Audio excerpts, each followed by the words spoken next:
I stared at my bank app in disbelief, my hands trembling as I held my phone under the elegant dining table at Le Jardin, one of Boston's most exclusive French restaurants. The notification glared back at me. Card declined. Next to me, my husband. James wore a subtle smirk as he sipped his vintage Bordeaux, while his parents, the esteemed Dr. and Mrs. Harrison, watched me with barely concealed satisfaction. 3 years of marriage, and it had come to this, a power play over my career, as a software developer, executed in the most public way possible. The evening had started like any other family dinner, tense but manageable.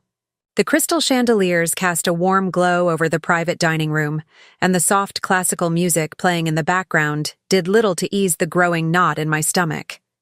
I'd known something was wrong when James had insisted on this particular restaurant, the same place where he'd proposed 4 years ago. Back then, I'd been a promising junior developer at a startup. Now I was leading my own team at one of the city's top tech firms. And that, apparently, was the problem. "Sarah, darling," Margaret Harrison's voice cut through my thoughts, dripping, with false concern. "Perhaps you should try your other card." She adjusted her pearl necklace, a gesture I'd come to recognize as her tell when she was particularly pleased with herself. Next to her, Richard Harrison, chief of surgery at Massachusetts General Hospital, barely contained his disapproving frown. I pulled out my other card, already knowing what would happen. Declined. James had planned this perfectly. The public humiliation, the family audience, the calculated timing. All because I'd refused to quit my job and take a more suitable position at his family's charitable foundation. They wanted a society wife, someone to organize galas and sit on boards, not a woman who spent her days coding and leading engineering teams. "This is what happens when you insist on being unreasonable," James said quietly, sliding his credit card across the table. "We talked about this, Sarah. The foundation position would be perfect for you. More appropriate for someone in our social circle, more fitting for a Harrison wife." The worst part wasn't the cancellation of my cards. I had my own savings they couldn't touch, something I'd always maintained despite James's insistence on merged finances. No. The worst part was watching the man I'd fallen in love with, the man who'd once supported my dreams, transform into someone I barely recognized. The James I'd met at MIT, brilliant and kind, seemed like a distant memory now. "I won't be needing that," I said, pushing his card back. My voice was steady, despite the anger and hurt churning inside me. I reached into my clutch and pulled out something I'd been carrying for weeks, ever since I'd first sensed the shift in our marriage. A single credit card, one James didn't know about, connected to an account he couldn't touch. Margaret's eyes narrowed as I handed it to the hovering waiter. "What's this?" she demanded, her perfectly manicured hand gripping her wine glass a little too tightly. "James, I thought you said you'd handled all the cards." "He did," I replied, before James could speak. "All the ones he knew about." I met my husband's shocked gaze. "Did you really think I wouldn't have a backup plan? That I wouldn't protect myself after watching what happened to Clara?" The mention of Clara, James's first wife, who'd been financially devastated after their divorce, caused an immediate reaction. Richard started coughing into his napkin, and Margaret's face turned an interesting shade of red. James, however, went completely still. "Sarah," he warned, his voice low, "this isn't the place." "Actually," I cut him off, "this is exactly the place. You chose it, after all. You wanted an audience? Fine. Let's give them one. Let's tell everyone how you and your family have been pressuring me to give up my career, my independence, everything I've worked for, just to fit your outdated image of what a wife should be." The waiter, who had returned with my card, quickly retreated. Around us, other diners were beginning to take notice of the tension at our table, but I wasn't finished, not even close. After months of subtle manipulation, of watching James slowly transform from my partner into his parents' puppet, something inside me had finally snapped. The story was just beginning, and as I sat there in that elegant dining room, surrounded by Boston's elite, I knew that by the end of the night, everything would change. What James and his family couldn't know, was that I had more than just a secret credit card up my sleeve. I had information that could shake the very foundation of the Harrison family's carefully constructed facade. And unlike Clara, I wasn't going to disappear quietly into the night. The silence that descended over our table felt suffocating. James's hand, which had been resting casually on the white tablecloth, curled into a tight fist.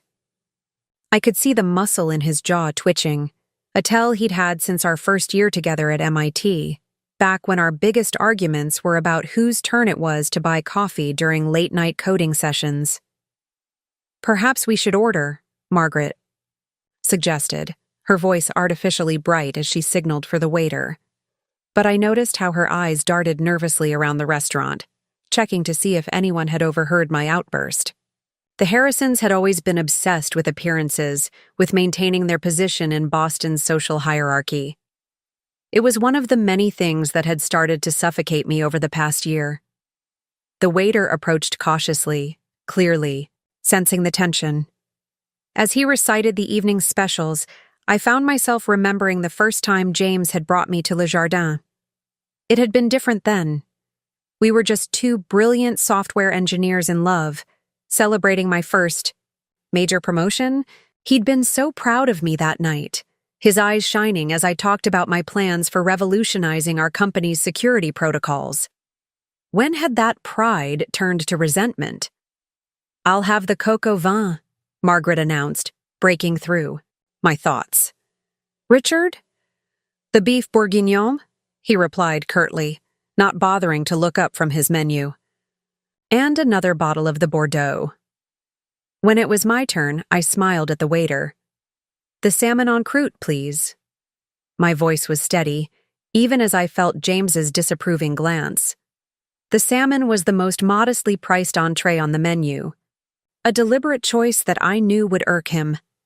Ever since his promotion to Chief Technology Officer at his family's company 6 months ago, he'd become increasingly fixated on projecting the right image. "The Dover sole for my wife," James interrupted, trying to assert control over the situation. "She loves Dover sole." I turned to face him, maintaining my composure. "No, James. I'll have the salmon. I can order for myself, just like I can manage my own career and my own finances." The waiter's pen hovered uncertainly above his notepad. James's face flushed with anger, but he nodded stiffly. "The salmon for my wife, then. And I'll have the lobster thermidor." As the waiter retreated, Richard finally looked up from his wine glass. "Sarah, I think you're being rather dramatic about all this. The foundation position comes with significant responsibilities. We're not asking you to give up working entirely." "No," I replied, meeting his gaze. "You're just asking me to give up everything I've spent the last decade building. My team, my projects, my reputation in the tech community, all so I can organize charity galas and supervise grant applications." "It's a prestigious position," Margaret chimed in. "Clara thrived there before." She trailed off, realizing too late that she'd stepped into dangerous territory. "Before what, Margaret?" I asked, my voice deceptively soft. "Before James cleaned out their joint accounts? Before your family's lawyers buried her in paperwork until she had no choice but to accept a fraction of what she was entitled to?" James's hand shot out, gripping my wrist under the table. "That's enough," he hissed. "You don't know what you're talking about." But I did know. I knew far more than any of them suspected. Clara hadn't disappeared completely. She'd just gone where the Harrisons would never think to look, into the tech world, my world. And over the past 6 months, as I'd watched my marriage crumble, she'd become an unexpected ally. "You know what I find interesting?" I continued, gently extracting my wrist from James's grip. How quickly you all forget that I'm not just your son's wife. I'm the head of cybersecurity for one of the largest tech firms in Boston. Did you really think I wouldn't notice the irregularities in the Foundation's financial records when you asked me to review them last month? Richard's fork clattered against his plate. Margaret's face, already pale, went absolutely white. And James? James looked like he'd seen a ghost. What exactly are you implying? Richard demanded, his voice barely above a whisper. I took a sip of my water, letting the tension build. Around us, the restaurant continued its elegant dinner service, oblivious to the bomb I was about to drop. I'm not implying anything yet. I'm simply pointing out that if you want to control someone, you should probably make sure they don't have access to your servers first. The wine steward approached with Richard's requested bottle of Bordeaux, but Margaret waved him away with a trembling hand. For the first time since I'd married into the Harrison family, I saw genuine fear in her eyes. Good. It was time they understood exactly who they were dealing with. Now, I said, smoothing my napkin in my lap, shall we discuss the real reason you're so desperate to get me under your control at the Foundation? Or should we wait for the main course? The silence that followed my question was interrupted by the arrival of our appetizers. The delicate arrangement of foie gras on Margaret's plate seemed to capture her full attention, while Richard mechanically adjusted his silverware, a habit I'd noticed he fell into when stressed. James hadn't moved, his face frozen in that particular expression I'd come to recognize, the one that meant he was rapidly calculating probabilities, trying to figure out his next move. It was the same look he'd worn when we first met. You know, I began, delicately spearing a piece of my salad. I still remember the day James and I met at the MIT hackathon. I was the only woman on my team, and we were competing against his group for the top prize. Your son was so convinced his team would win that he bet me dinner at Le Jardin if I could beat him. I allowed myself a small smile at the memory. He never expected my security algorithm to outperform his by such a margin. Sarah, James warned, but I continued as if he hadn't spoken. That's what attracted me to you, James. Your competitiveness, yes, but also your respect for skill and intelligence, regardless of where it came from. You didn't care that I was a scholarship student from a public school in Michigan, or that my father was a mechanic instead of a surgeon. You cared that I was brilliant.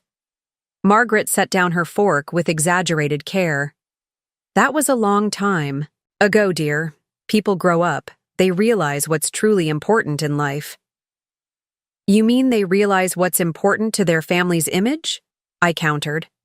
Because James certainly seemed to change his mind about the value of my career right around the time your board of directors started questioning the Foundation's unusual transaction patterns. Richard's hand tightened around his wine glass. I don't know what you think you found.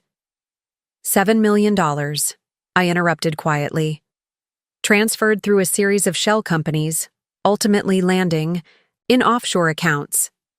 All traced back to Foundation grants that were supposedly funding educational initiatives in developing countries. Except those schools don't exist, do they?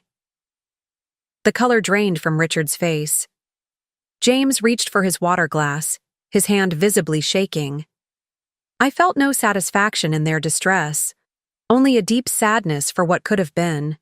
Because they didn't know the whole story yet, didn't know that my investigation had started months before they'd ever asked me to look at their systems.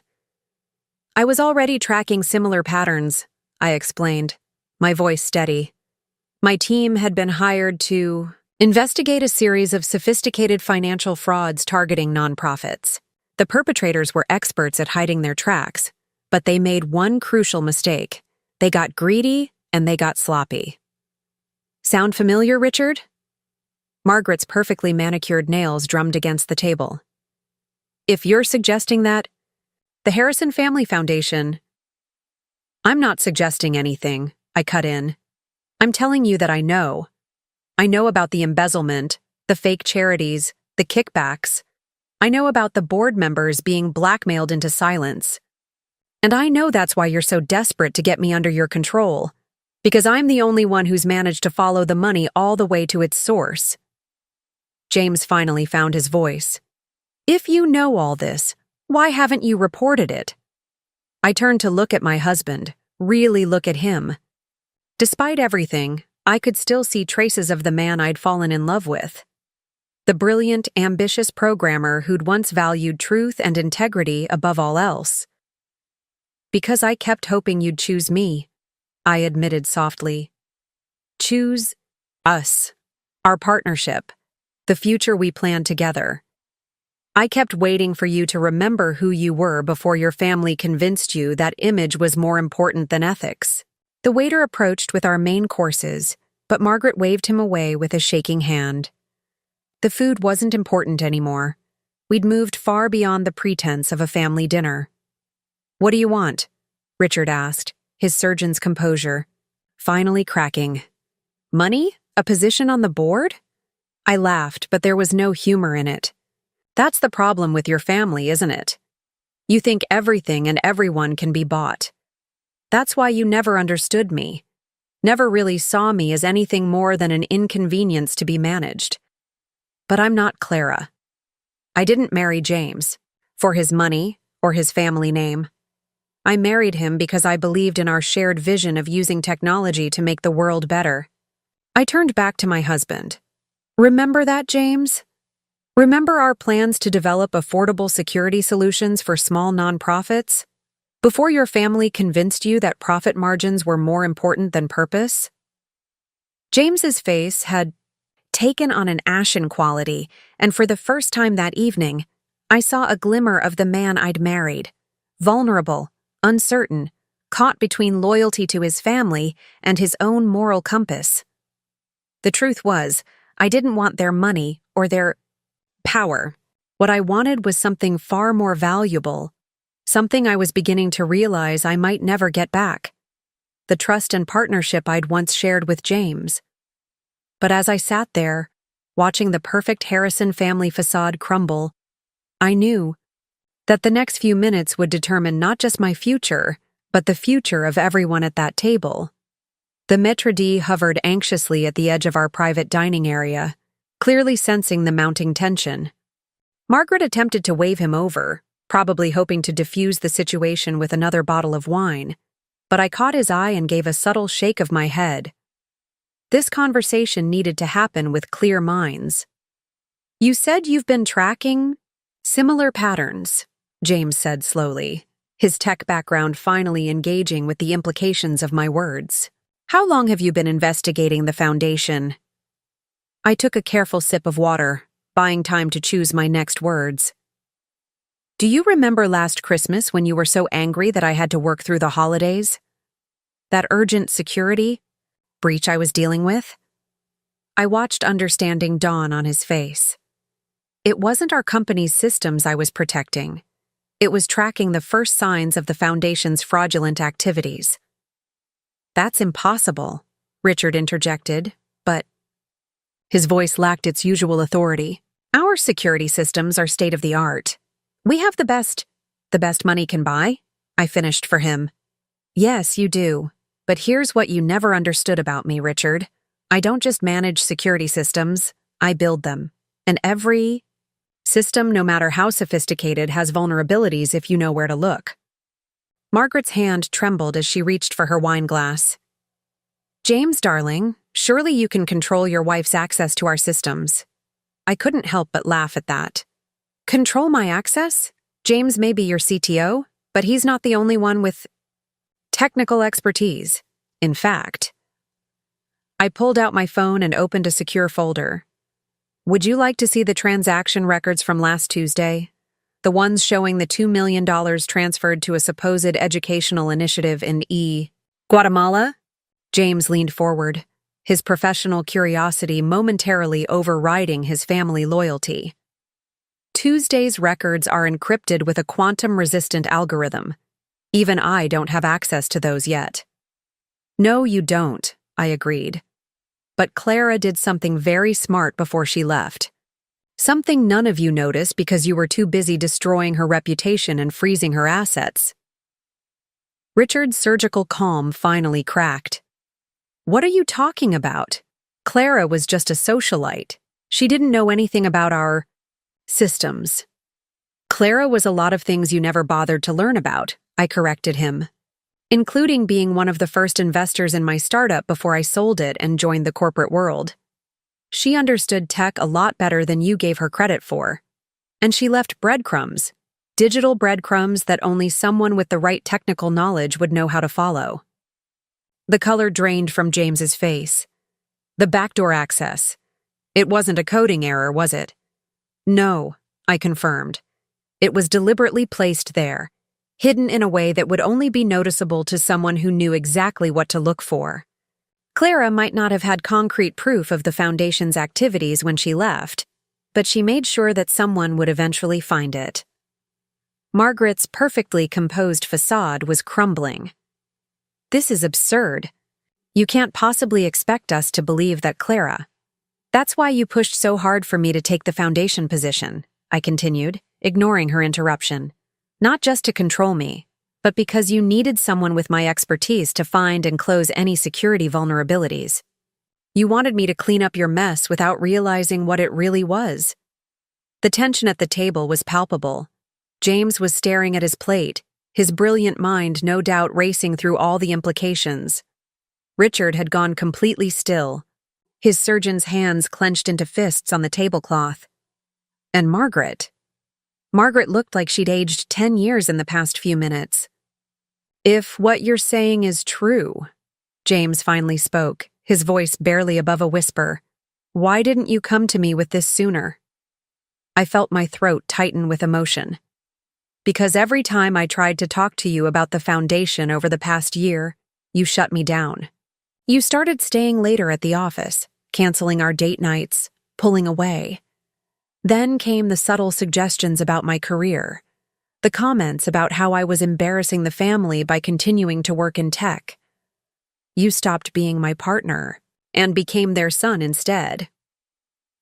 The waiter approached again, probably wondering why our untouched appetizers were still sitting on the table. James waved him away with an impatient gesture, his eyes never leaving my face. When exactly did you connect with Clara? He asked, and I could hear the mix of fear and curiosity in his voice. I met his gaze steadily. 3 months ago, right, after your father's speech at the charity gala. The one where he announced the Foundation's new international education initiative. Clara reached out through a secure channel, and suddenly everything started making sense. The irregular transactions, the shell companies, the pressure to get me away from my cybersecurity position. And now? Richard demanded, his voice hoarse. What do you plan to do with this information? I leaned back in my chair, feeling the weight of the encrypted drive in my clutch. That depends on what happens in the next few minutes, because this isn't just about the Foundation anymore. This is about choices, yours and mine. And James? I turned to my husband. You're about to make the most important choice of your life. The elegant dining room suddenly felt too warm, despite the perfectly regulated temperature. Around us, other diners continued their meals in blissful ignorance of the drama unfolding in our private corner. A pianist had started playing Chopin's Nocturne in E-flat major, the same piece that had been playing the night James proposed. Your parents seem to think a canceled credit card is enough to control me, I said, reaching for my water glass, to steady my trembling hands. But what they don't understand, what you don't understand, James, is that I've been preparing for this moment ever since I found the first discrepancy in the Foundation's records. James's eyes narrowed. What do you mean, preparing? I drew a slow breath, fighting the urge to reach out and touch his hand like I used to when we were working through a difficult coding problem together. Remember 2 months ago, when I started staying late at the office? You assumed I was working on the new security protocols for our company's cloud infrastructure. Weren't you? The edge in his voice told me he already knew the answer.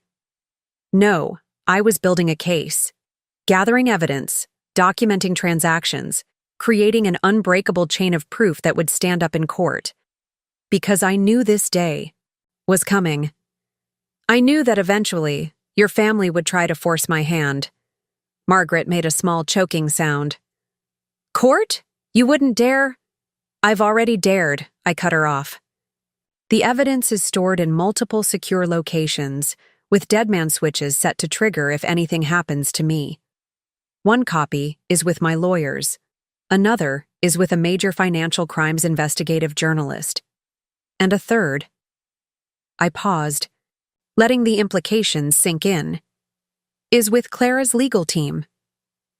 The color drained from Richard's face. You're bluffing. Am I? I pulled out my phone again, quickly navigating through several security layers. Would you like to see the proof? The timestamps on the transfers? The shell company documentation? The emails discussing how to pressure Clara into silence? James's hand shot out, grabbing my wrist. Not roughly, but with enough force to stop me from showing the screen. Sarah, please. Whatever you think you... know? I know everything, I said quietly, gently extracting my wrist from his grip. I know about the private accounts in the Cayman Islands. I know about the board members who were blackmailed into silence. I even know about the real reason Clara agreed to such a pitiful divorce settlement. The pianist moved into Beethoven's Moonlight Sonata, its melancholic notes a fitting soundtrack to the destruction of my marriage. Because that's what this was, the end of something I'd fought so hard to preserve. What I don't know, I continued, my voice catching slightly, is when you changed, James. When did you become someone who would help cover up financial fraud? When did maintaining your family's image become more important than doing what's right? James ran a hand through his hair, a gesture so familiar it made my heart ache. It's not that simple, Sarah. The foundation does good work. The money we raise, the money you steal, I corrected him. Let's not dress this up in pretty language. You're stealing from charities, from educational programs, from people who desperately need that money. Enough, Richard growled, his composure finally shattering completely. You have no idea what you're dealing with, little girl. Do you think you're the first person to try to threaten this family? To think they could expose us? I met his gaze steadily. No, I'm not the first, but I will be the last. The truth was sitting here, watching James struggle with the weight of his family's crimes, was harder than I'd imagined. Part of me, a part I wasn't proud of, wanted to back down, to find some way to protect him from what was coming. Because despite everything, I still loved him. Still remembered the brilliant, ethical man who'd once spent 3 days straight helping me debug a security protocol, because it's the right thing to do, Sarah. We should take this discussion somewhere more private, Margaret suggested, her social instincts finally kicking back in. Perhaps back to the house. No, I said firmly. We finish this here, because I need witnesses for what happens next. I turned to James. Your father's right about one thing. I'm not the first person to discover what your family's been doing. But unlike the others, I can't be intimidated into silence. I can't be bought off. And I can't be controlled by canceling my credit cards or threatening my career. James's face had taken on an ashen quality. What are you saying? I'm saying that you have a choice to make right here, right now. You can choose to be the man I married, the man who believed in using his skills to make the world better. Or you can choose to be the man your parents turned you into, someone who values wealth and status over ethics and truth. The weight of my words hung in the air between us, heavy with the implications of what was to come. I reached into my clutch and pulled out a small USB drive, placing it carefully on the table between us. Everything's on here, I said softly. Everything I found, everything Clara found, in about... I checked my watch. 15 minutes. Similar drives will be delivered to the FBI's Financial Crimes Division and the SEC. Unless... What? James whispered, his eyes fixed on the drive. Unless you choose to do the right thing. Right here. Right now. The USB drive sat between us like a live grenade, its small blue indicator light pulsing steadily. I found myself remembering another night, almost 5 years ago, when James and I had stayed up until dawn in his MIT lab, working on what we thought would be revolutionary security software. "You weren't supposed to be like this," Margaret said. Suddenly, her voice brittle with barely contained anger. "When James first brought you home, we thought you were just another phase. A brilliant girl from the wrong background who would eventually realize she didn't belong in our world." I smiled, without humor. "That's funny.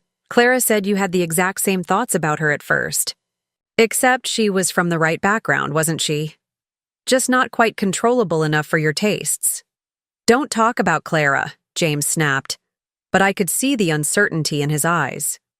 "Why not?" "Because she's the skeleton in the family. Closet? The cautionary tale of what happens to people who cross the mighty Harrisons?" I leaned forward. "Or because you still feel guilty about what you did to her." Richard's hand slammed down on the table, making the crystal glasses jump. "You have no right." "I have every right," I cut him off. "Because I'm not just James's wife.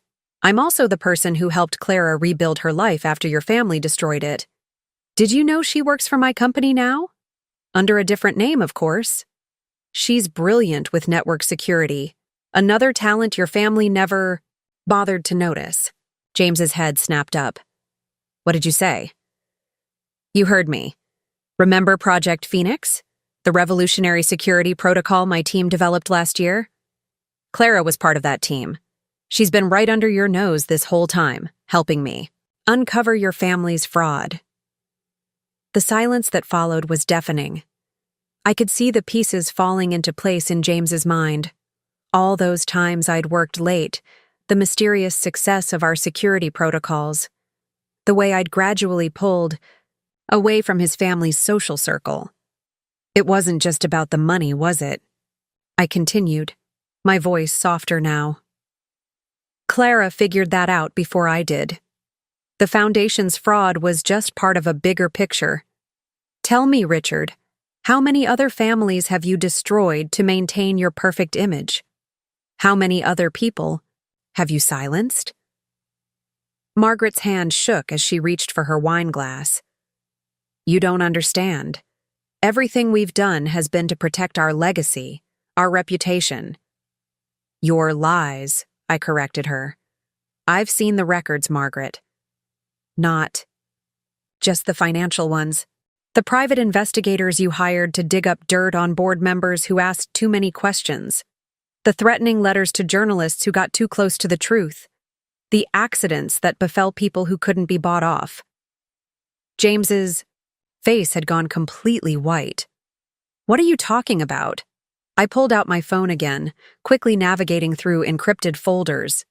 3 years ago, a junior accountant at the Foundation noticed some discrepancies in the international donation records. 2 weeks later, she died in a car accident. Last year, a board member started asking questions about the educational initiatives in South America. His teenage daughter suddenly developed a serious drug problem and had to be sent to a very expensive, very private rehabilitation facility. "Those were coincidences," Richard said, but his voice lacked conviction. "Were they?" "Because Clara found something interesting in the Foundation's private servers. A folder labeled Insurance. Want to guess what was in it?" I didn't wait for an answer. Surveillance photos, bank records, medical histories, everything needed to destroy someone's life if they became a problem. James pushed back from the table abruptly, his chair scraping against the floor. "I need some air." "Sit down," Richard commanded, but James remained standing. "Did you know about this?" he asked his father, his voice shaking. "About the surveillance? The threats? Everything I've done has been to protect this family. Richard replied, his surgeon's composure cracking. To protect you. I watched my husband's face as the full weight of his family's crimes settled over him. This was the moment I'd been both hoping for and dreading. The moment James would have to confront the truth about his family's legacy. That night Clara left, I said quietly. She wasn't running away from a failed marriage. She was running for her life. Because she'd found evidence of something even worse than financial fraud, hadn't she, Richard? Something that would destroy not just the foundation, but the entire Harrison family. Margaret made a small, choked sound. James turned to his mother, his face a mask of confusion and growing horror. Mom? Don't, Richard warned, but it was too late. The medical research, Margaret whispered, her perfectly maintained facade finally crumbling. The experimental treatments, the falsified trial results. And there it was. The final piece of the puzzle, the secret that Clara had discovered and that I'd spent months verifying. Because the Harrison family's corruption went far beyond simple financial fraud. It reached into the very heart of Richard's medical practice, into the experimental treatments he'd been conducting through the Foundation's healthcare initiatives. The USB drive continued its steady pulse, counting down the minutes until everything would be exposed. I looked at James, the man I'd loved, the man I'd hoped would choose truth over family loyalty, and waited for him to make his choice. The experimental treatments, James repeated slowly, sinking back into his chair. Dad's research on advanced cancer therapies, the ones that made his reputation. His eyes met mine, desperate for denial. Sarah, please tell me that's not what this is about.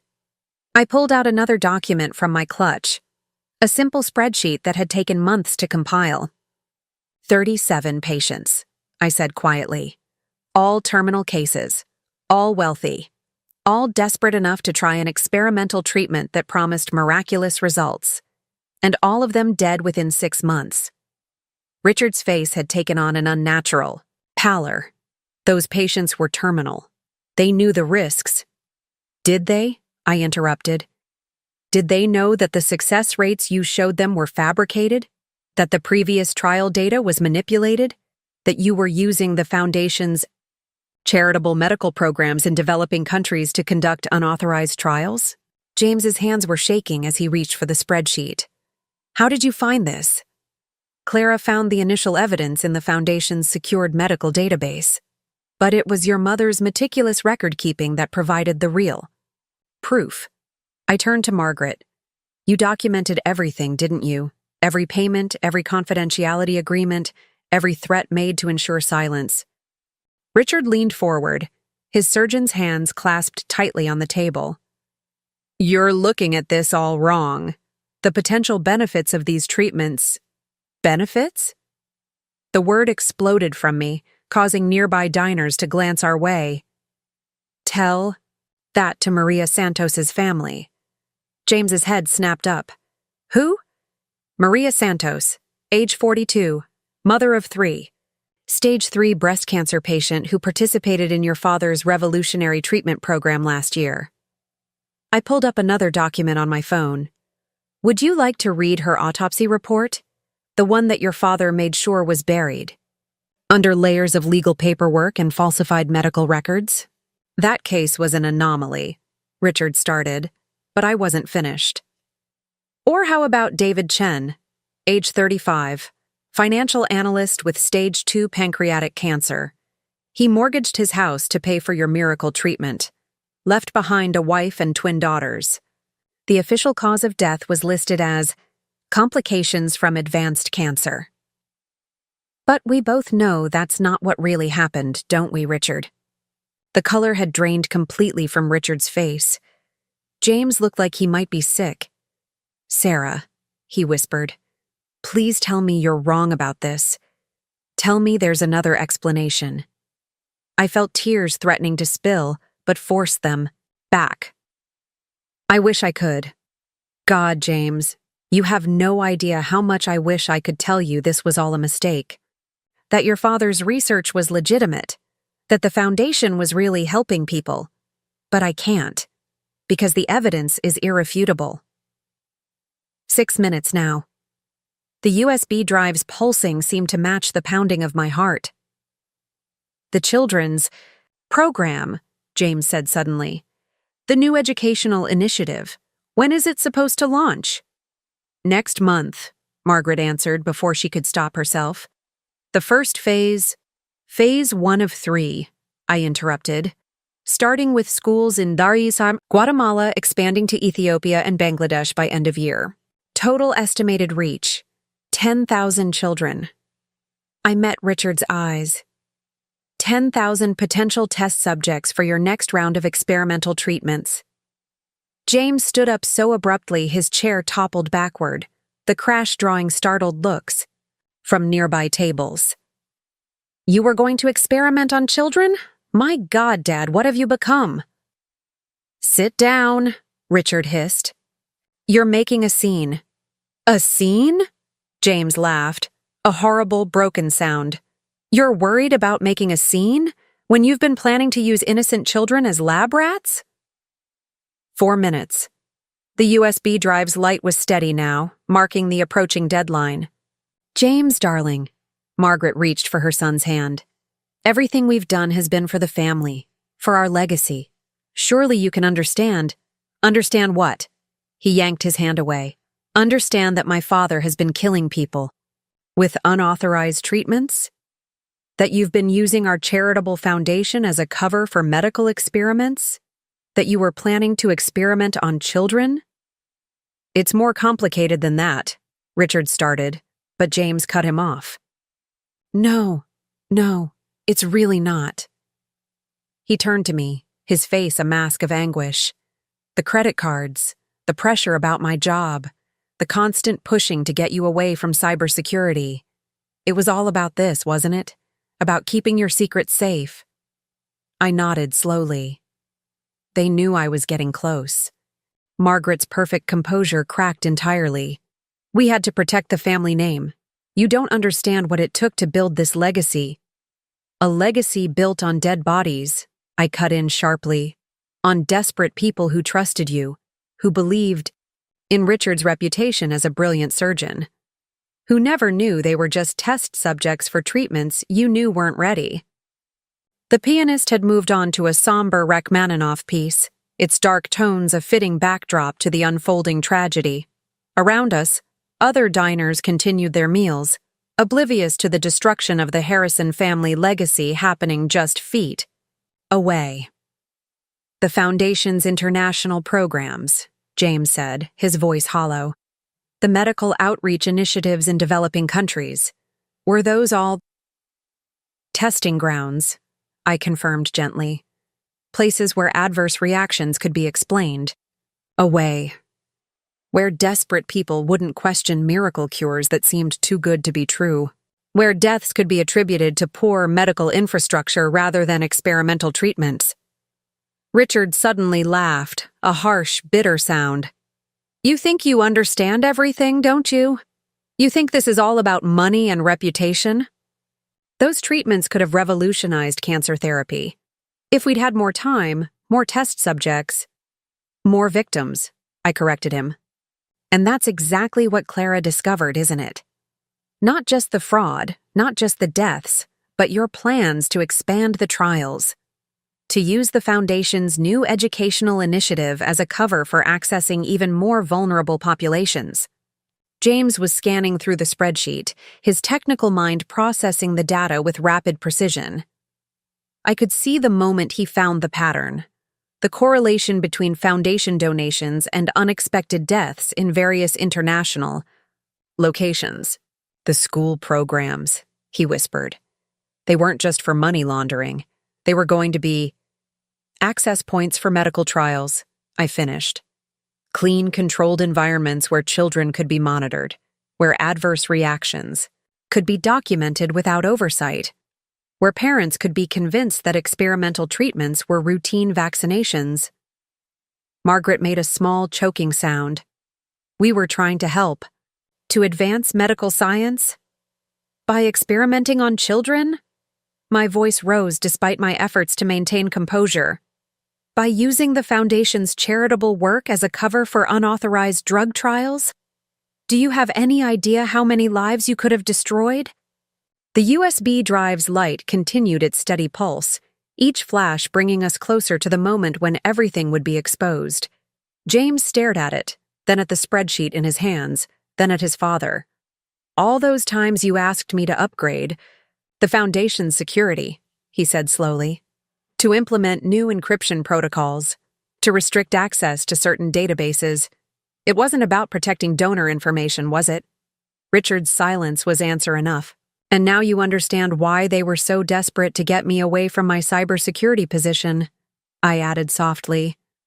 Why they needed me under their control at the Foundation, because I wasn't just a threat to their financial fraud. I was a threat to everything. James pushed the spreadsheet away like it was physically painful to touch. Why are you telling us all this? Why not just turn over the evidence?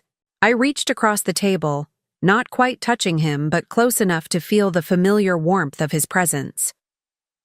Because despite everything, I remember who you used to be. The man who spent 3 years developing free security software for nonprofits. The man who believed technology should help people, not hurt them. And I needed you to know the truth before you had to choose. Choose what? He asked, but his eyes said he already knew. Whether you're going to be complicit in your family's crimes, I said quietly, or whether you're going to help me stop them. The USB drive blinked faster now, its rhythm matching the accelerating tension at our table. In less than 10 minutes, everything would change. The question was, which side of history would James Harrison choose to be on? The steady ticking of James's expensive watch seemed to echo in the tense silence. 10 minutes? 9. 8. Each second bringing us closer to the moment when the carefully constructed world of the Harrisons would crumble. You don't have to do this, Margaret said, her voice taking on a pleading tone I'd never heard before. We can make arrangements. The Foundation position would come with full board privileges, complete access to all our resources. Stop, I cut her off, my patience finally snapping. Just stop. Do you really think you can still buy me off, after everything I've uncovered? After what you were planning to do to those children? They just didn't know how close until tonight. 2 minutes. The tension in the air was almost unbearable. What happens when that drive sends its data? James asked, his voice barely above a whisper. Everything comes out, the financial fraud, the medical experiments, the deaths, all of it. I met his eyes steadily. Unless what? Unless you help me stop it. Right now. Your father's research, the Foundation's programs, all of it. We can still prevent those children from becoming test subjects. 1 minute. Richard and Margaret sat frozen, watching their son, their perfect heir, stand at the crossroads of morality and family loyalty. James looked at his father, then his mother, then back to me. I could see the battle raging behind his eyes. Years of family conditioning warring with his own moral compass. If I help you, he said slowly, my parents will go to prison. Yes, the Harrison name will be ruined. Yes, everything they've built will be destroyed. Everything they've built was destroyed the moment they decided to sacrifice innocent lives for their legacy, I corrected gently. 30 seconds. The USB drive's light was now a constant glow. James closed his eyes, took a deep breath, and made his choice. Give me your phone, James said, extending his hand toward me. His voice was different now, harder, more resolved.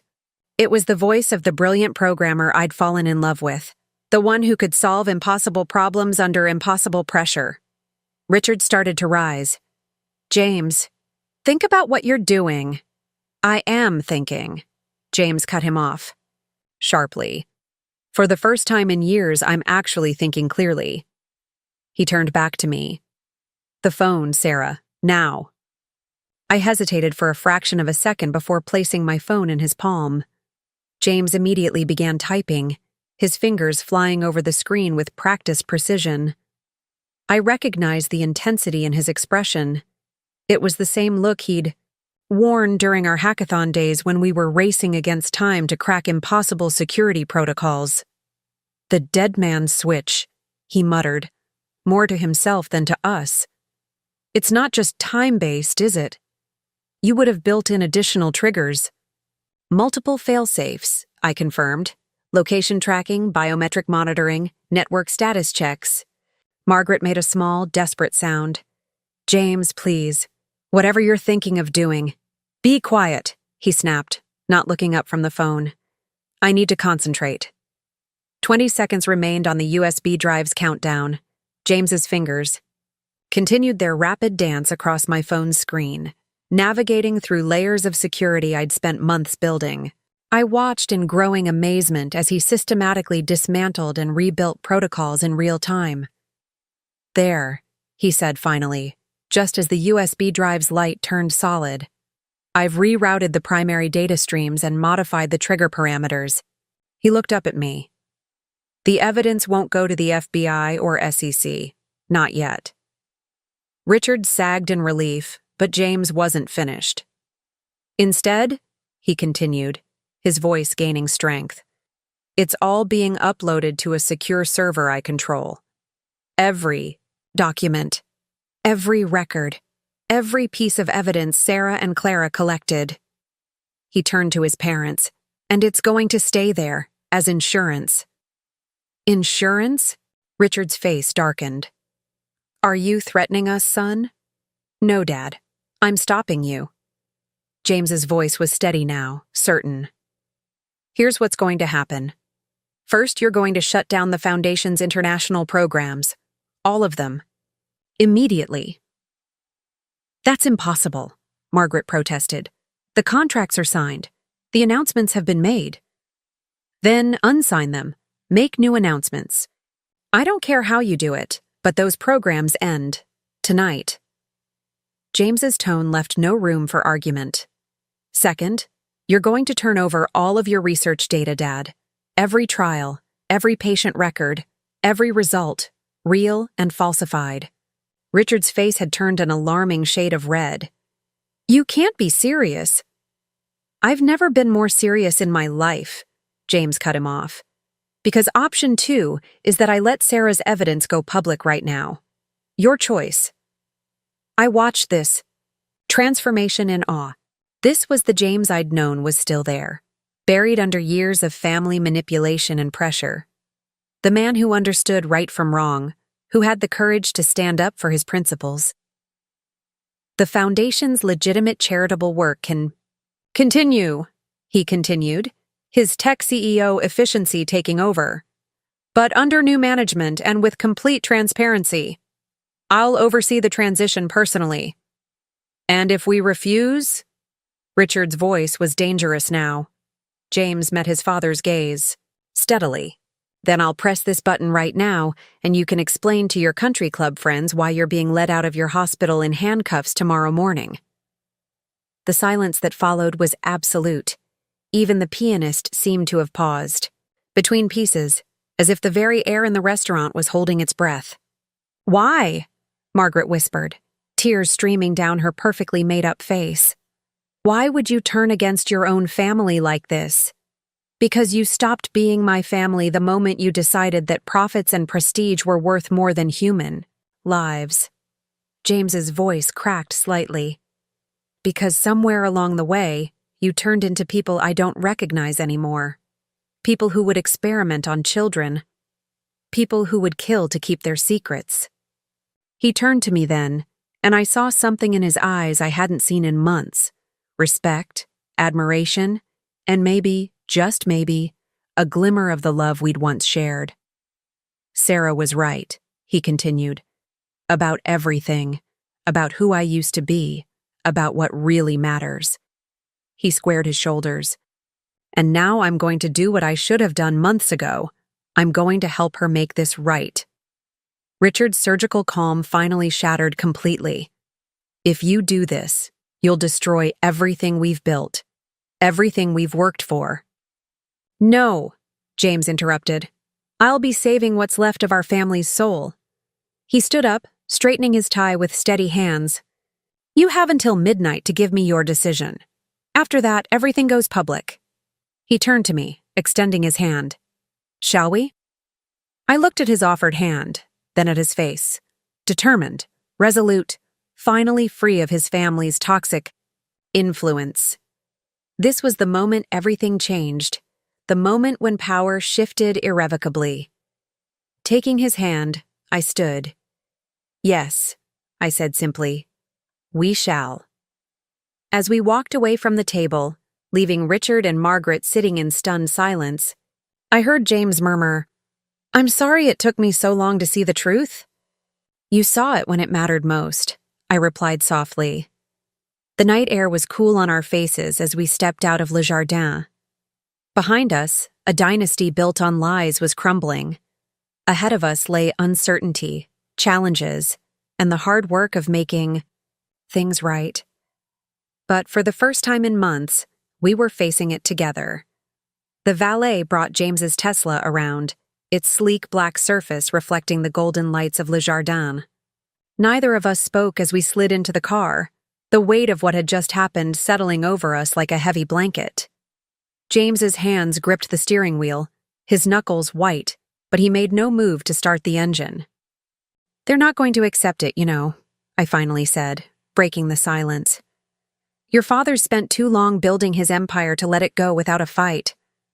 James let out a long breath. I know. That's why we need to move fast. He pulled out his phone, then paused. The secure server I mentioned, it's real. I set it up months ago after I first started noticing discrepancies in the Foundation's records. I couldn't bring myself to acknowledge what I was seeing. The encrypted database transfers, I said, realization dawning. The ones I couldn't trace? That was you?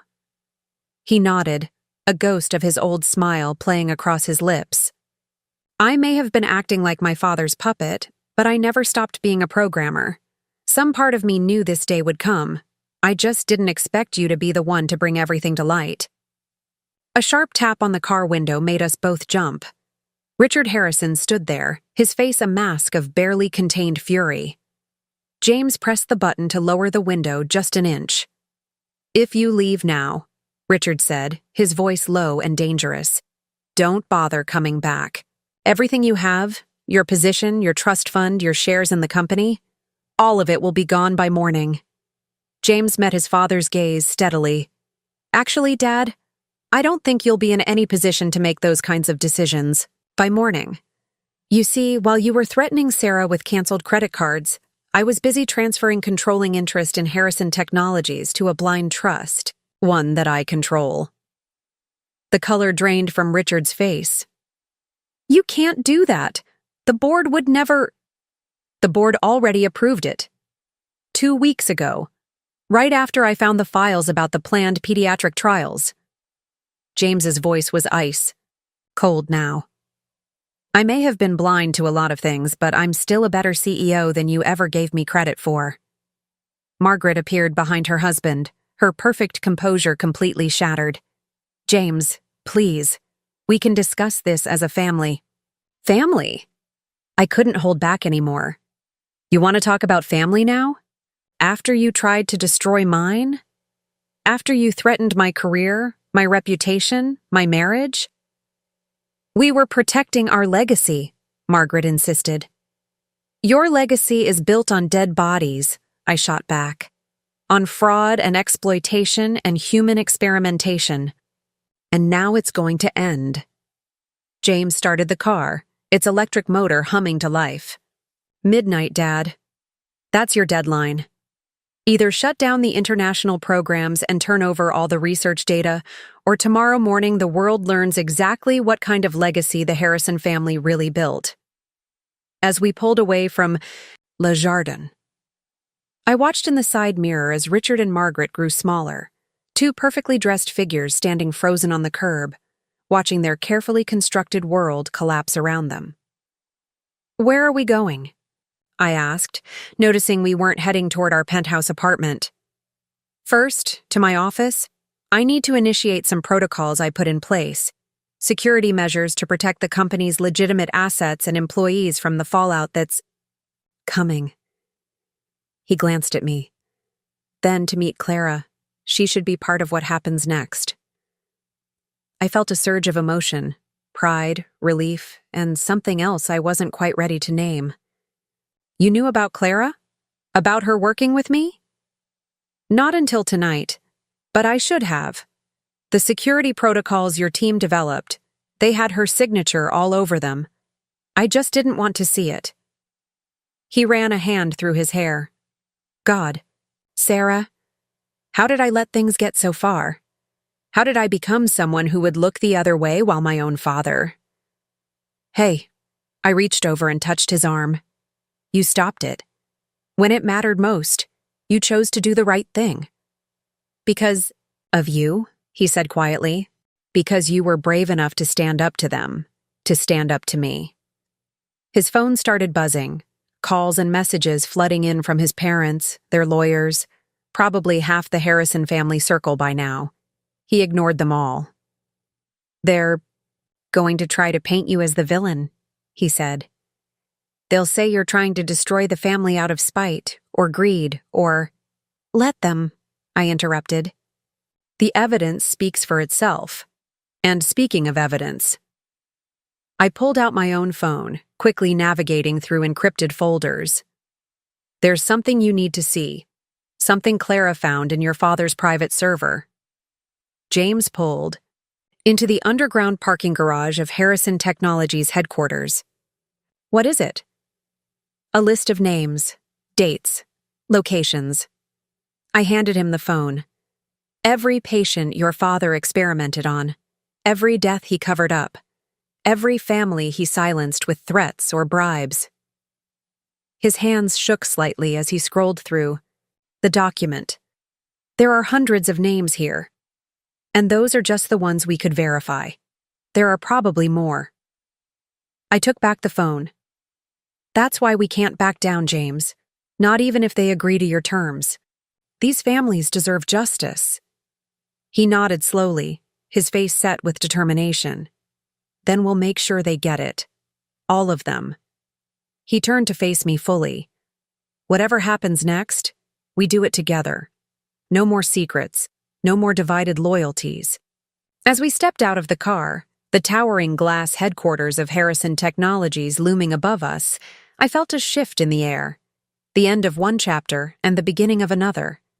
The next few hours would change everything, not just for us, but for hundreds of families who had been silenced by the Harrison legacy. And this time, we were on the right side of history. James's private office occupied the entire top floor of Harrison Technologies headquarters, a glass-walled sanctuary with panoramic views of Boston's glittering skyline. As we stepped out of the private elevator, I noticed the subtle changes he'd made since taking over as CEO. Gone were Richard's ostentatious artwork and pretentious decorations, replaced by clean lines and functional elegance. "Clara should be here in 20 minutes, James said, moving immediately to his computer. "I've given her full security clearance. The guards know to let her up." I watched as his fingers flew across the keyboard, initiating protocols and security measures we'd once designed together, in what felt like another lifetime. "Your father will try to access the mainframe. He still has override codes." "Not anymore," James interrupted, a grim smile playing across his face. "I locked him out of all critical systems the moment I found evidence of the pediatric trials. He just doesn't know it yet." The elevator chimed again, making us both turn sharply. Richard Harrison strode out, his face thunderous, Margaret trailing behind him. "You're making a terrible mistake," Richard announced without preamble. "Do you have any idea what you're about to destroy?" James didn't look up from his computer. "I know exactly what I'm destroying, Dad. The question is, do you?" "This is bigger than your moral crisis," Richard spat. "The research we're doing, The breakthroughs were on the verge of achieving. Breakthroughs? I couldn't hold back anymore. Like the breakthrough that killed Maria Santos? Or maybe you mean the one that left David Chen's children orphaned? Margaret stepped forward, her perfect makeup now streaked with tears. You don't understand. Richard's work could revolutionize cancer treatment. Yes, there were setbacks, but setbacks? James finally looked up, his voice sharp with disbelief. Is that what we're calling dead patients now? Setbacks? They were terminal cases, Richard insisted. They knew the risks. Did they? James stood up, his full height impressive against the backdrop of the city lights. Did you tell Maria Santos that the treatment you were giving her hadn't passed basic safety trials? Did you tell David Chen that you'd falsified the previous results? Richard's face flushed dark red. Everything I did was for the advancement of medical science. No, James cut him off. Everything you did was for your own glory, your reputation, your legacy. He turned back to his computer, typing rapidly. And now I'm going to make sure that legacy reflects the truth. On the wall of screens behind his desk, documents began appearing. Patient records, financial transfers, email exchanges, the evidence Sarah and Clara had spent months collecting, now displayed in stark, undeniable detail. Margaret gasped. James, please. Think about what this will do to the family name. I am thinking about it, James replied, his voice steady. I'm thinking about all the families who trusted us, who believed in Dad's reputation, who thought the Harrison name meant integrity and excellence. A new set of documents appeared on the screens, photographs, surveillance reports, threatening letters. The paper trail of the Harrison family's intimidation tactics. My God, Margaret whispered, seeing the evidence of their crimes laid bare. What have we become? That's the first intelligent thing you've said all night, a new voice announced, from the elevator. We all turned to see Clara standing there, her blonde hair now dyed dark brown, her former socialite polish replaced by sharp professionalism. She stepped into the office, her heels clicking against the marble floor. Hello, Richard, Margaret. Her voice was cool, controlled. It's been a while. Richard's face went from red to white in an instant. Me, Clara confirmed. Surprised. To see me? I suppose you thought I'd stay disappeared after you threatened to destroy my life if I ever came forward about what I'd found. Margaret took an unsteady step backward.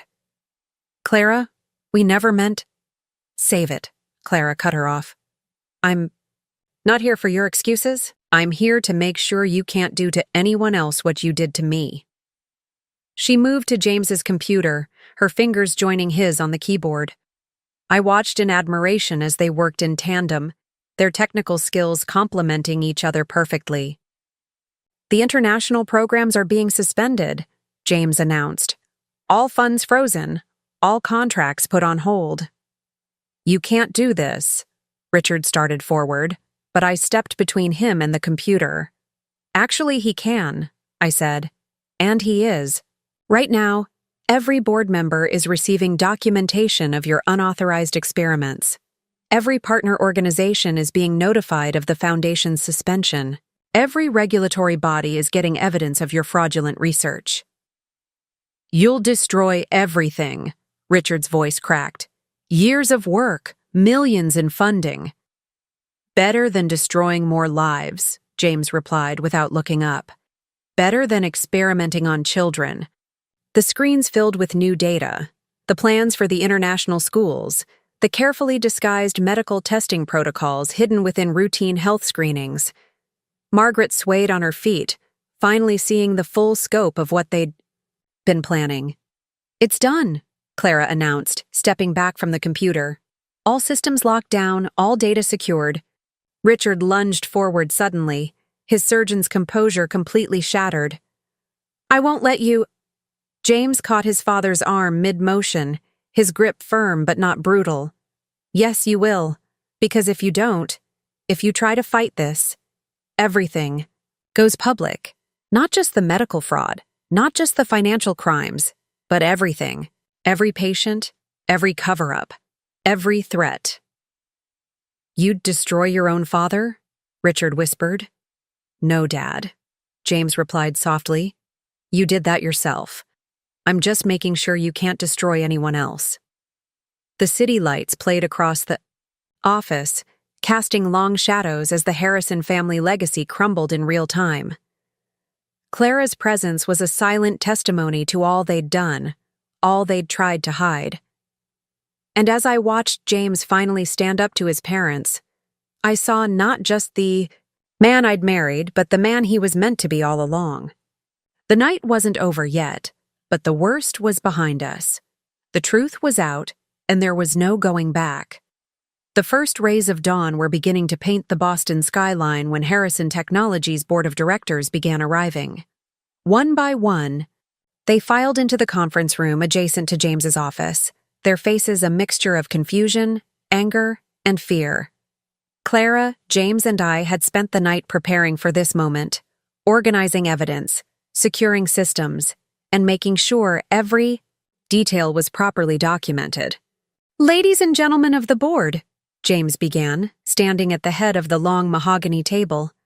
I apologize for calling this emergency meeting at such an early hour, but what I'm about to share couldn't wait.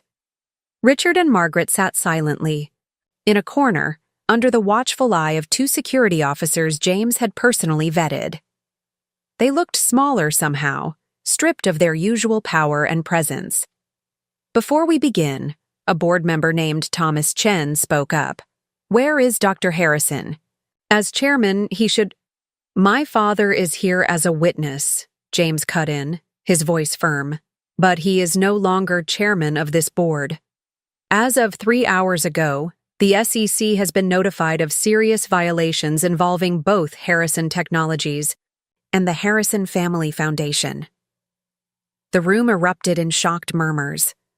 Clara stepped forward, tablet in hand, and began distributing digital copies of the evidence we'd compiled.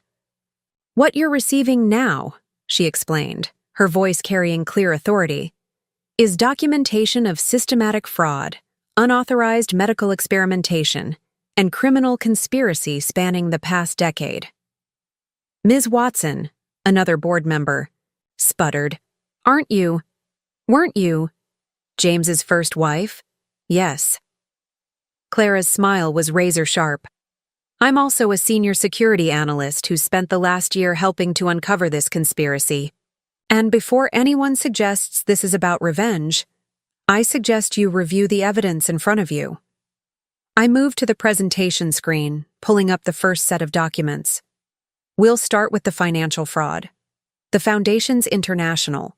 Programs were being used to launder research funds and cover up unauthorized medical trials.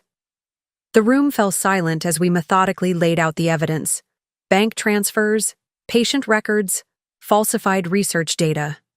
With each new revelation, I watched the board members' faces shift from disbelief to horror to grim acceptance. The Children's Education Initiative, James continued, his voice tight with controlled anger, was designed as a cover for pediatric trials, unauthorized, unethical medical experiments on children in developing countries. Margaret made a small, choked sound from her corner, but no one turned to look at her. Thomas Chen, who had started the meeting defending Richard, now looked physically ill. These trials, the deaths, how did we not see this? Because the system was designed to hide it, Clara explained.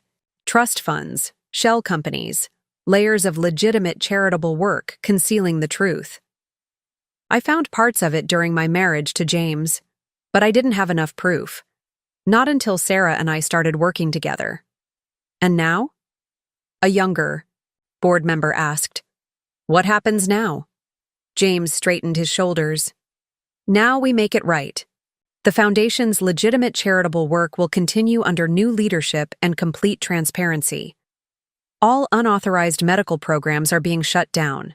Every affected family will be contacted and compensated. The company's legitimate operations will continue, I added, pulling up another set of documents. We've already isolated the compromised divisions and frozen associated assets. With your support, we can protect the jobs of innocent employees while ensuring justice is served. Justice? Richard suddenly spoke up from his corner. You call destroying decades of medical research justice? The room fell silent as James turned to face his father. No, Dad. Justice is making sure you can't hurt any more people. Justice is giving your victims' families the truth they deserve. Justice is making sure the Harrison name finally stands for something real. Clara stepped forward again.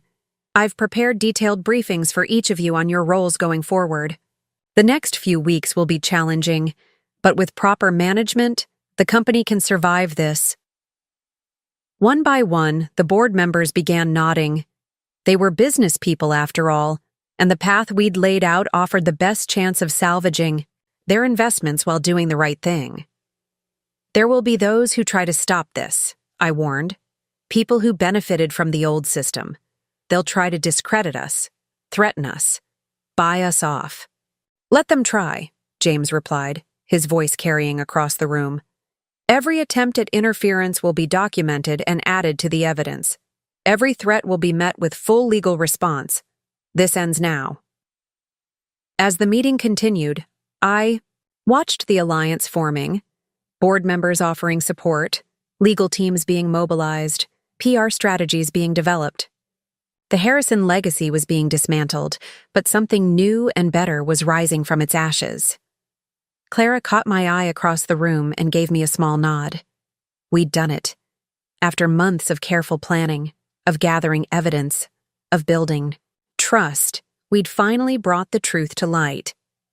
Richard and Margaret sat in their corner, watching their empire crumble as the sun rose over Boston. James stood at the window for a moment, his face reflecting in the glass, overlaid against the city skyline. The press conference is scheduled for noon, he announced, turning back to the room. By then, every major news outlet will have copies of our evidence. There's no going back. And as I watched the board rally around him, watched Clara coordinate, with the legal team, watched the machinery of justice begin to turn, I knew we'd chosen the right path. The truth was out, and with it came not just destruction, but the chance for redemption. The Harrison legacy was ending, but something far more valuable was taking its place: integrity, justice, and the courage to stand up for what's right. The press conference was set to begin in 2 hours, and I found myself alone with James in his office, watching as he methodically packed up his personal belongings. Each item seemed to carry the weight of memory: awards, photographs, the small bits and pieces of a life built on a foundation that was now crumbling. You know what I keep thinking about?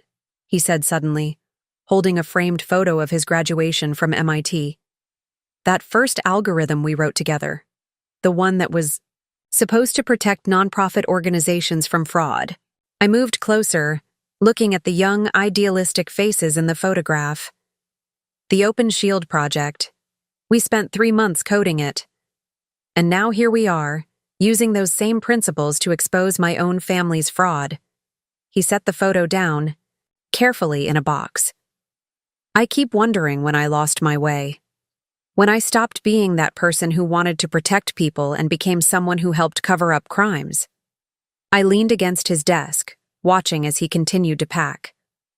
You never completely lost your way, James. Even when you were going along with your family, you were secretly gathering evidence, building that secure server, creating backdoors in their security systems. But I didn't act on it, he said quietly. Not until you forced my hand. Not until you showed me exactly what my silence was enabling. The morning sun streamed through the windows, casting long shadows across the office. Below us, news vans were already gathering, their satellite dishes pointed skyward like metal flowers seeking light. I spoke to Maria Santos's daughter this morning, I said softly. She's flying in from Chicago. Wants to be here for the press conference. James's hand stilled on the box he was packing. What did she say? She thanked us. Said she'd always known something wasn't right about her mother's death, but no one would listen. I moved to stand beside him. She's not angry, James. She just wants the truth. He turned to face me, his eyes bright with unshed tears. How do I do this? How do I stand up there and tell the world that my father, that my family, killed people for profit? That we were about to experiment on children? The same way you stood up to them last night, I replied, with courage and integrity. The same qualities that made me fall in love with you in the first place. A knock at the door interrupted us. Clara stood there, looking professional and composed in a tailored suit. The legal team needs to review your statement one more time, she said. And Sarah, the cybersecurity division, is asking about the protocols for the data release. James nodded, straightening his shoulders. I'll be right there. As Clara left, he turned back to me. You know what's strange? For the first time since I took over as CEO, I feel like I'm actually doing my job. Really doing it, not just playing a role my father created for me. I reached out and straightened his tie, a gesture so familiar it made my heart ache. That's because you're finally being yourself. The real James Harrison, the one who believes in justice and truth, not just profit and prestige. I wouldn't be here without you, he said quietly. Without you and Clara working together, being braver than I ever was. Stop, I interrupted gently. You made your choice when it mattered most. Everything that happens from here on out, we face together. The intercom buzzed. More questions from the legal team, more details to finalize before the press conference. But before James could move to answer it, he pulled me into a fierce embrace. I'm sorry, he whispered against my hair. For everything. For not standing up to them sooner. For letting them try to control you. For becoming someone I never wanted to be.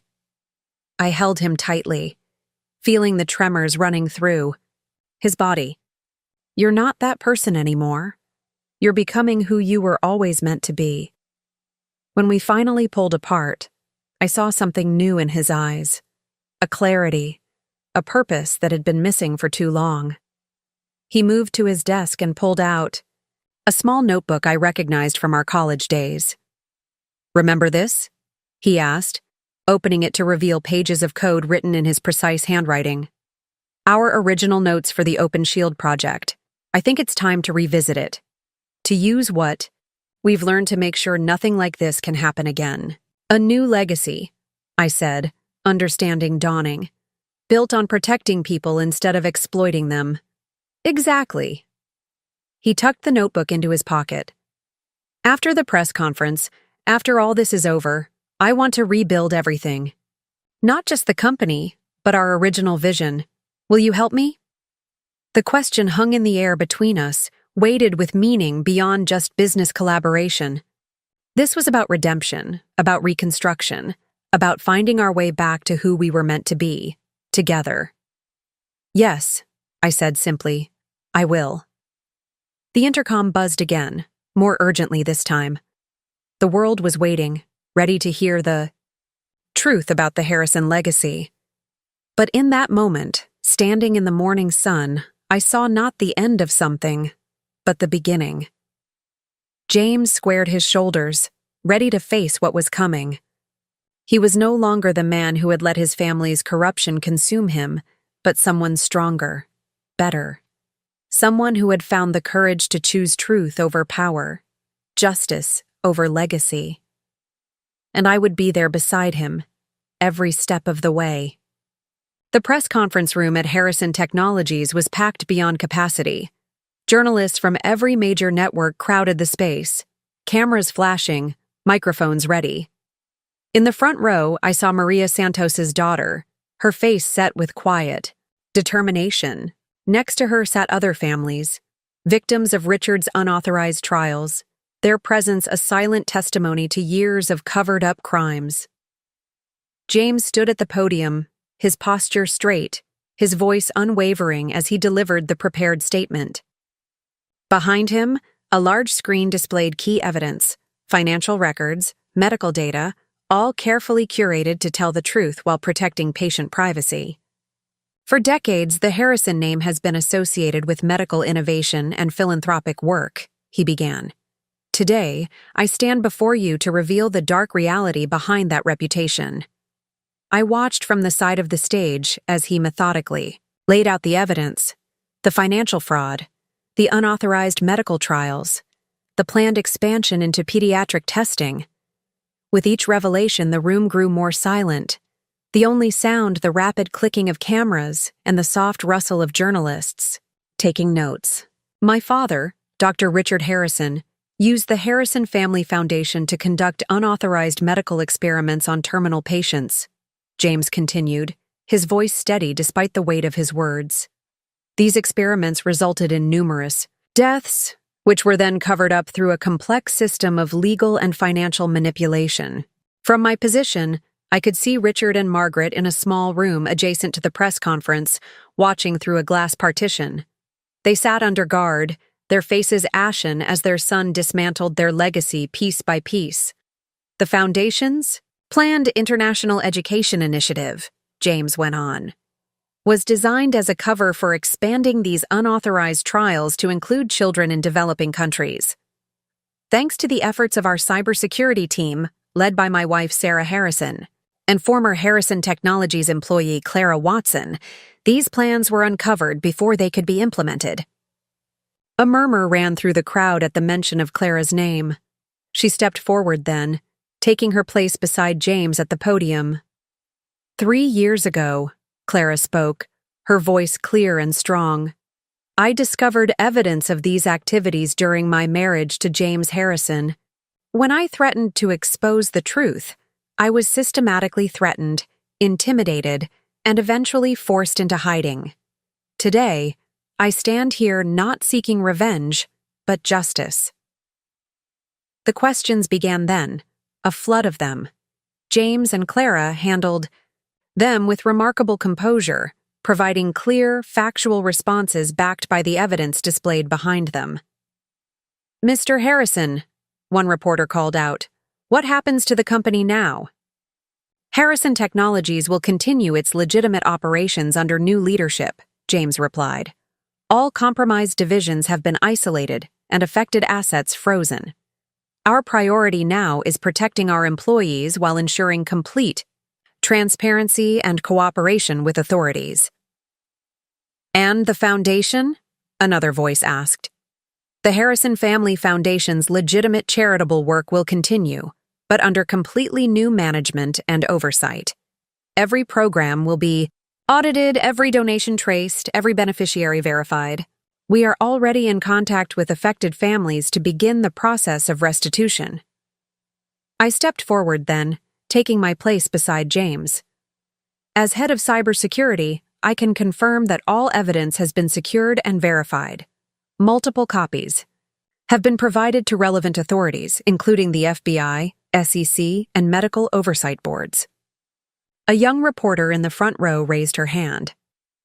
Mrs. Harrison, you were instrumental in uncovering this conspiracy. Did you ever fear for your safety? I met her gaze steadily.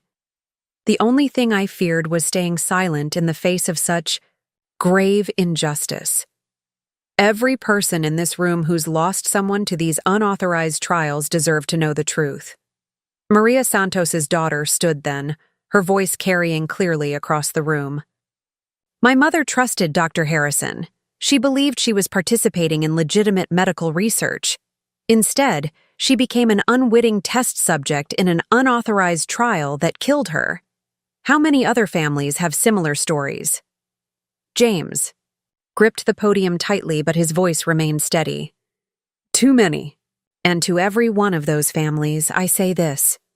I cannot undo what my father and our foundation did to your loved ones. But I can promise you the truth, full accountability, and my personal commitment to making whatever restitution is possible. The press conference continued for another hour, each question answered with unflinching honesty. When it finally ended, the three of us, James, Clara, and I, stood together as the cameras continued to flash. Phase 1 complete, Clara murmured, her professional mask finally showing cracks of emotion. James nodded, reaching for my hand. Now comes the hard part, rebuilding, making things right. As we moved to leave the stage, Maria Santos's daughter approached us. She carried a small photograph, her mother smiling and healthy, before the trials began. "Thank you," she said simply, looking at each of us in turn. My mother deserved better. They all did. "Yes," James replied softly. "They did. And I promise you their stories will not be forgotten." We watched as she walked away, her head held high, her mother's photograph clutched to her chest. In that moment, I knew that despite the chaos and pain that would follow, we had done the right thing. The Harrison legacy of secrets and exploitation was over. In its place would rise something new, built on truth, accountability, and the courage to stand up for what's right, no matter the cost. James squeezed my hand, and I saw in his eyes not the weight of destruction, but the promise of reconstruction. We had torn down the old foundation, but from its ashes, we would build something better, something real. The truth was out, justice was beginning, and healing could finally start. 1 month after the press conference, I stood in the newly renovated offices of what was now called the Phoenix Foundation. The old Harrison family foundation signage had been removed, replaced by a simple logo of a rising bird, a symbol of renewal and transformation that James and I had designed together. "The first round of restitution payments went out this morning," Clara announced, walking into my office with a tablet in hand. She'd taken on the role of compliance director, ensuring that every aspect of the foundation's operations met the highest standards of transparency and ethics. 23 families so far, with more being processed. I nodded, looking out over the Boston skyline. The city looked different now, somehow both smaller and larger than it had been before everything changed. "How are the families responding?" "Most are grateful for the truth more than the money," she replied, settling into one of the chairs across from my desk. "Maria Santos's daughter has agreed to join our advisory board. She wants to help establish new protocols for medical research. Oversight." The door opened again and James entered, looking tired but determined. He'd spent the past month testifying before various regulatory bodies, working with prosecutors, and implementing sweeping changes across both the Foundation and Harrison Technologies. The board approved the new Ethical Oversight Committee, he announced, loosening his tie. "And we've received preliminary approval for the Open Shield initiative." I smiled at the mention of our revived project. What had started as a college dream of creating security protocols for nonprofits had evolved into something much bigger, a comprehensive system for preventing and detecting financial fraud in charitable organizations. "The first beta test. Sites are ready," I added, pulling up the project details on my screen. 10 small nonprofits have volunteered to help us refine the system. If it works as planned, we can start rolling it out globally within 6 months. Clara leaned forward, her expression thoughtful. "Have you heard from your parents?" James's face tightened slightly, but he answered steadily. "Dad's lawyers are still trying to negotiate a plea deal. Mom's agreed to cooperate fully with the investigation in exchange for reduced charges. The past month had been brutal for the Harrison family. Richard faced multiple criminal charges, including fraud and unauthorized medical experimentation. Margaret had suffered a minor breakdown after the press conference, but was now providing valuable information about the Foundation's operations. The Medical Review Board is almost finished analyzing your father's research data," I said gently. "Some of it might actually be legitimate. We can make sure any valid findings are properly documented and ethically pursued." James nodded, moving to stand by the window. That's what I keep telling myself. That maybe some good can come from all this. That we can transform something corrupt into something beneficial. It already has, Clara pointed out. The new transparency protocols we've implemented are being adopted by other foundations. The Open Shield initiative will help protect countless organizations from fraud. And most importantly, the truth is finally out. I stood up and joined James at the window. Below us, construction crews were removing the last of the old Harrison Technologies signage from the building's facade. The company had been renamed Phoenix Technologies, matching its sister foundation. The first international education program launches next week, I reminded them. Real schools this time. Real help for real children. With real oversight, Clara added. Every dollar traced, every program verified, every outcome measured. James turned to face us, and I saw in his eyes the same determination that had driven him to expose his own family's crimes. We're not just rebuilding, he said. We're creating something entirely new. Something that actually lives up to the ideals we claimed to have all along.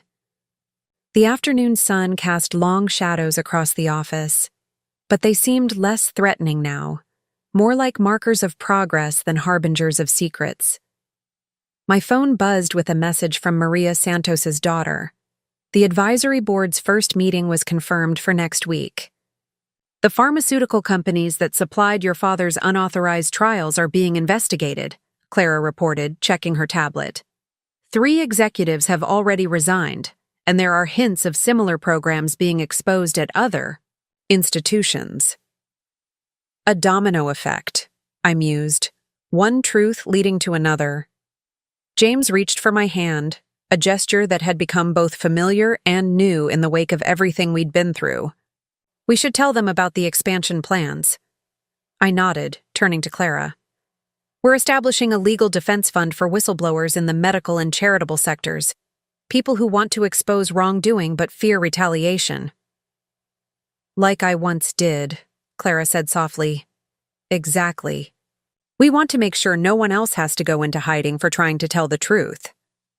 The setting sun painted the sky in shades of orange and pink, a daily reminder of endings and beginnings.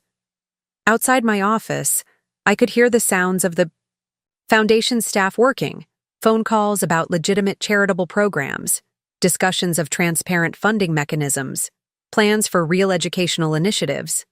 Sometimes I wonder, James said quietly, what would have happened if you hadn't been brave enough to stand up to them that night at Le Jardin?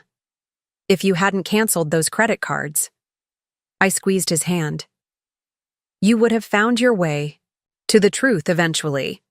You were already gathering evidence, already creating backup plans. Maybe, he acknowledged, but you gave me the push I needed. You and Clara both. Clara stood, gathering her tablet. The past is the past. What matters is what we do now, with the truth exposed and the power to make real change. As she left the office, I looked around at what we'd built from the ashes of the Harrison legacy. It wasn't perfect, nothing ever is, but it was honest, real. Built on truth rather than deception, on helping rather than exploiting. Ready for tomorrow? I asked James. He nodded, his expression determined. Ready to build something worth being proud of. Outside, the city lights began to twinkle on, each one a reminder of the lives we now had the power to help, to protect, to serve with integrity rather than exploit with greed. The future wasn't certain, but for the first time in a long time, it was built on truth. 6 months later, I found myself back at Le Jardin, sitting at the same table where everything had changed that fateful night. The restaurant was different. Now, under new ownership after the Harrison scandal had revealed their involvement in money laundering for the foundation. The crystal chandeliers still sparkled overhead, but the atmosphere felt lighter somehow, cleaner. It's strange being back here, James said, adjusting his tie. It wasn't the expensive designer one his mother had given him, but a simple blue silk that matched my dress. Hard to believe it's only been 6 months. I reached across the table and took his hand, my wedding ring catching the light. We'd renewed our vows last month in a small private ceremony, not for show or society pages, but for us. A recommitment to truth and partnership. The Phoenix Foundation approved its 100th grant today, I said, smiling. Real grants for real programs. Maria Santos's daughter personally oversees the Medical Research Funding Committee. James nodded, his eyes distant. Dad's sentencing is next week. Richard Harrison had eventually pleaded guilty to reduced charges, facing 15 years in prison. Margaret had received a lighter sentence in exchange for her cooperation, though she would still serve 5 years. The Harrison name had been stripped from hospitals and research centers across the country. Clara called this morning, I continued, squeezing his hand. The Open Shield initiative has already detected 3 major fraud attempts at different charities. We stopped them before any money was lost. We're making a difference, James said softly. A real one this time. The waiter approached, not the same one from that night, but equally professional. This time I ordered without hesitation or concern for price. Not because I had something to prove, but because I had nothing to hide. Do you ever regret it? James asked suddenly, standing up to them that night. You could have just given in, taken the foundation position, lived the life they wanted for you. I thought about that other life, the one where I might have compromised, might have looked the other way, might have become another carefully controlled Harrison wife. The thought made me shudder. Never, I said firmly. Even if I'd known how hard these months would be, I wouldn't change what we did. The truth needed to come out. James lifted his wine glass. To the truth, then, and to the people brave enough to tell it.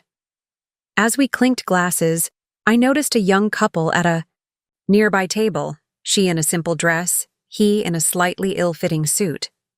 They looked nervous, out of place, much like I had once felt in this restaurant. But times had changed. Le Jardin was no longer a bastion of elite privilege, but simply a place to enjoy good food and celebrate special moments. Phoenix Technologies. Stock hit a new high today, James mentioned.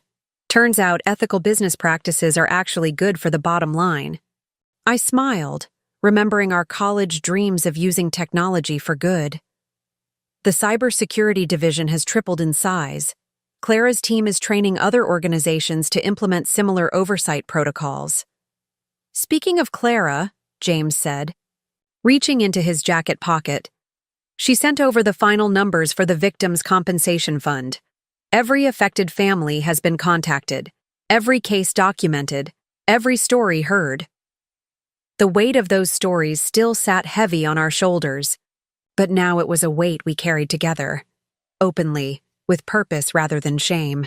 Your mother's therapist says she's making progress, I offered gently, starting to understand the magnitude of what they did, genuinely wanting to make amends. James nodded slowly. She asked to make a donation to the Foundation's new medical ethics program. From her personal accounts, not the family money, I think. I think she's finally seeing things clearly. The restaurant had filled up around us, the quiet murmur of conversation creating a gentle backdrop.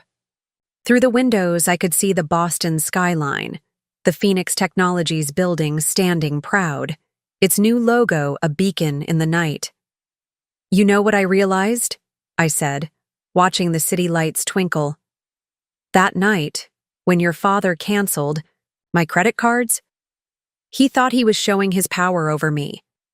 But really, he was just showing how weak their kind of power is, the kind built on control and fear rather than truth and integrity.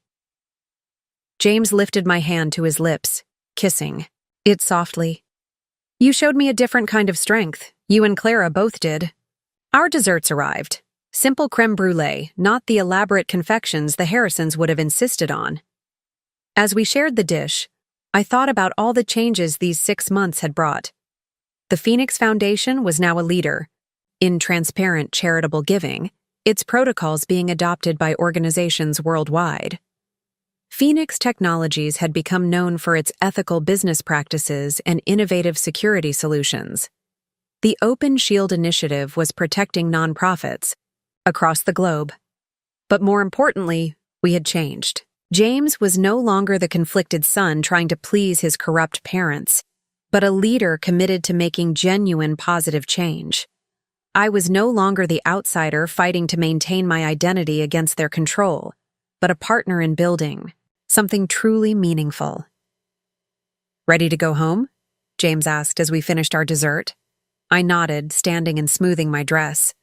As we walked out of Le Jardin, I paused at the entrance, looking back at the table where it had all begun. "You know," I said softly, "they thought canceling my credit cards would force me to submit to their control. Instead, it gave me the push I needed to stand up for what's right." James pulled me close, kissing my forehead. "Sometimes the attempts to break us are exactly what make us strongest." We stepped out into the night, leaving behind the ghost of that other evening, that other couple, that other life. Ahead of us lay not the weight of a corrupt legacy, but the promise of a future built on truth, integrity, and the courage to stand up for what's right. The Harrison name might have been destroyed, but something far more valuable had risen from its ashes, a testament to the power of truth, the strength of partnership, and the enduring impact of choosing to do what's right, no matter the cost.